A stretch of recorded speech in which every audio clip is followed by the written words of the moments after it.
number of modern routes are called the New Silk Road. While the sophistication of international shipping has made the idea of a Silk Road obsolete, there are still efforts to re-establish something along the lines of the ancient trade route. In 2013, China announced it would spend billions of dollars on a massive plan to modernize and refurbish its overland trade routes. Closing the road started the age of maritime discovery. European demand for Chinese silks and spices didn't end when the Silk Road did. Instead, intrepid European explorers tried to find new ways to China over water. It was these explorations that led to the Age of Discovery, when European ships carrying navigators like Vasco da Gama and Pedro Cabral sailed to far-flung lands looking for passages to the Orient. It was a mission to find a route to China that led Christopher Columbus from Spain to the Caribbean, where he discovered what would come to be known as the New World. Ferdinand Magellan's expedition of 1519 finally opened the door to traveling from Europe to Asia, and in 1565, the Ottoman Empire closed the Silk Road for good in 1453. With the Ming Dynasty having closed China to foreign trade, the end of the Silk Road was inevitable.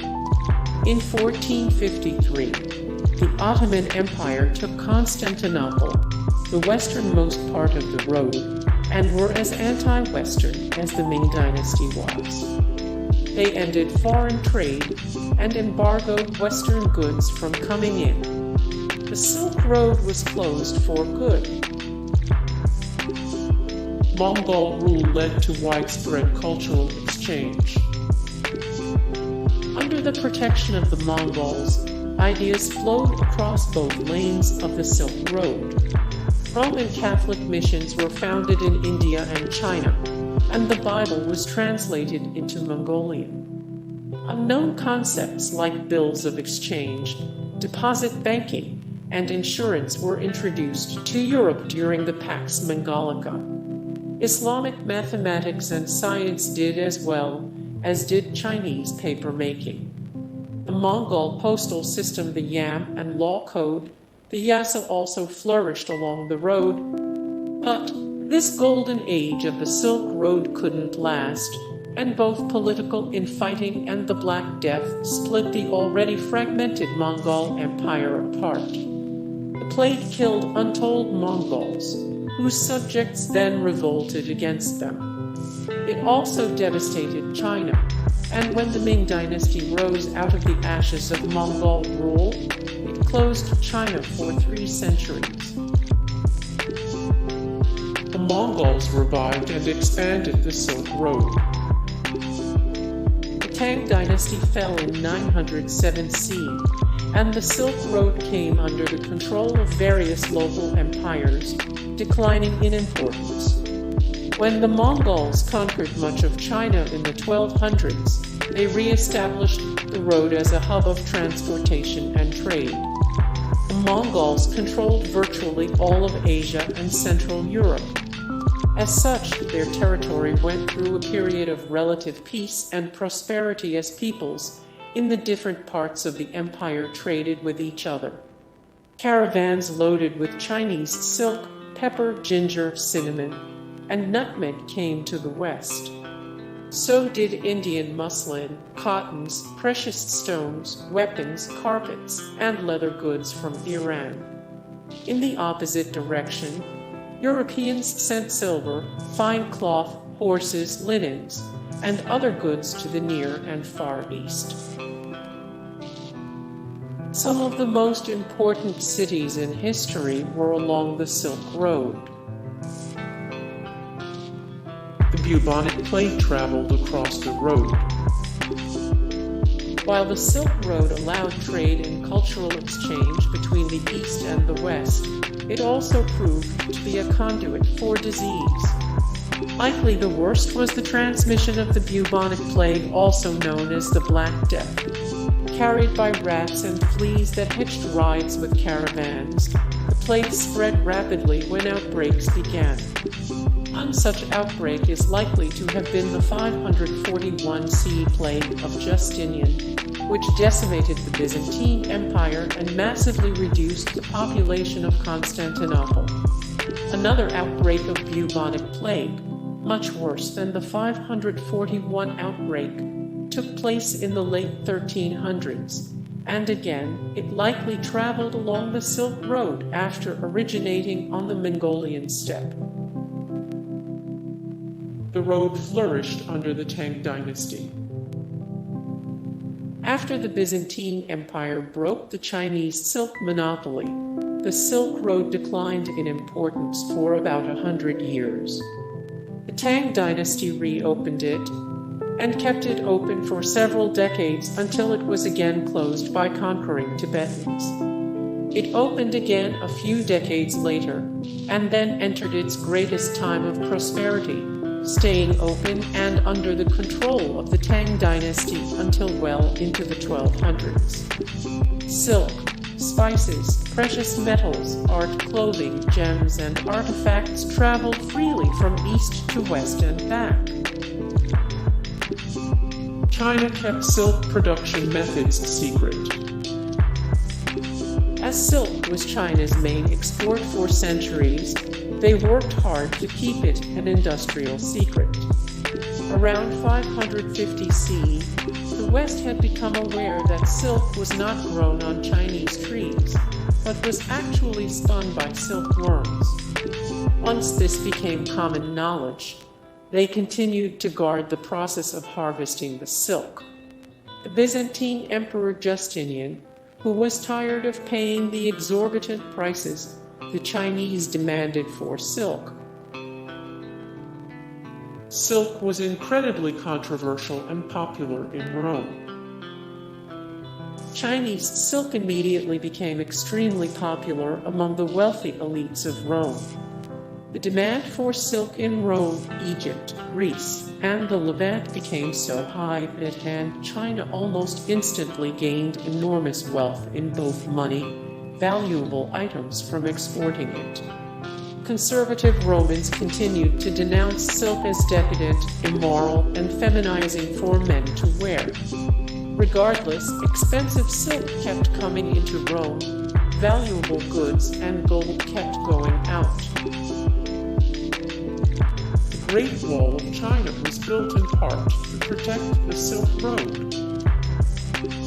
Sections of the Great Wall of China were built to facilitate both the importing and exporting of goods along the Silk Road, and to protect the road from marauders. Caravans far from the central capital of the Han Dynasty were vulnerable to nomads, and parts of the wall along the northern route area were constructed with forts and towers to protect it from violent incursions by Eurasian steppe nomads known as the Xinyu, who some historians claim would later know as the Huns. China established the Silk Road in 130 BCE and promptly lost control of it. In 129 BCE, just a year after the Silk Road opened, the Parthian Empire, under the command of Mithridates, ended their long war against the Seleucids by driving them out of Persia. This gave the Parthians control of a long stretch of the Silk Road. China opened the road because they really wanted Western horses. The other major power in the area directly west of the Himalaya Mountains, besides the Greco-Bactrian Empire, was a people the Chinese knew as the Daiyuan, likely a translation of Ionian, which was a common term for Greeks. The Daiyuan and Chinese made contact around 150 BCE, and the Chinese were instantly taken by the power and might of their horses. The Han Chinese set up a horse breeding program to help them fight off marauding nomads, and a robust trade relationship began the first stirrings of the Silk Road. While established by China, The Silk Road was named by a German. The actual name Silk Road was coined until 1877, when German geographer, scientist Ferdinand von Richthofen used the term in a 5-volume atlas of what he discovered during his survey of China. The Silk Road moved much more than silk. Silk was one of the primary items to move along the road from China to the West. It was far from the only valuable commodity craved by Europeans. Fine spices, artwork, and perfumes came westward to the Middle East and beyond into Rome, while wools, gold, and silver went east as payment to China. The road was also a communications route, allowing couriers to move quickly over large swaths of land bringing messages to and from far-flung outposts. The Silk Road wasn't just one road. While the primary Silk Road was a continuous track, there were northern and southern routes along the Taklamakan Desert that converged farther west, and when it hit what's now Uzbekistan, the road split into a number of smaller routes. Routes split off to a number of major Middle Eastern cities, until it finally hit its furthest eastern point in Constantinople. The road was over 4,000 miles long. The Silk Road, or Silk Routes as many historians call it now, was a caravan track that began in Jin, China now called Xi'an, going west through China, the Middle East, the Levant, and ending at Constantinople on the Mediterranean. From there, goods were shipped to Western Europe, going all the way to England. From where it traditionally began and ended, it was over 4,000 miles long and traversed almost every major empire of the time. Greece and China made contact shortly before the road was established.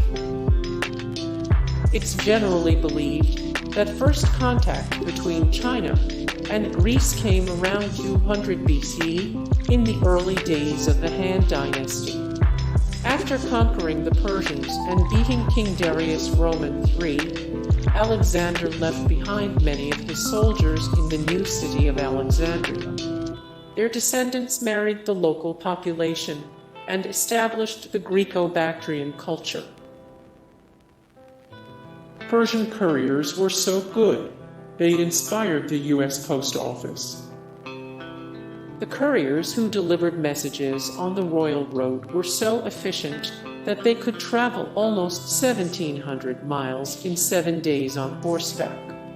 Greek historian Herodotus memorialized the Persian riders, writing, "There is nothing in the world that travels faster than these Persian couriers. Neither snow, nor rain, nor heat, nor darkness of night prevents these couriers from completing their designated stages with utmost speed." A version of this phrase was carved on the James Farley Post Office in New York City, and is traditionally thought of as the US Postal Service's unofficial motto. Precursors to the Silk Road were built by the Persians. Centuries before the Chinese established the Silk Road, the Persians established a trade route to the Mediterranean.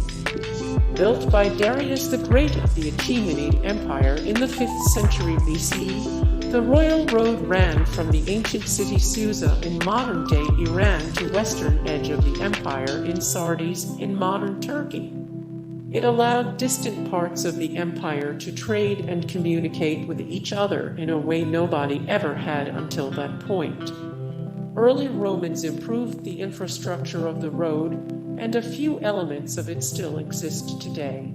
Hey guys, thank you so much for the support and likes and comments down below, and also thank you so much for watching, and I look forward to see you in the next video. Then take care, bye.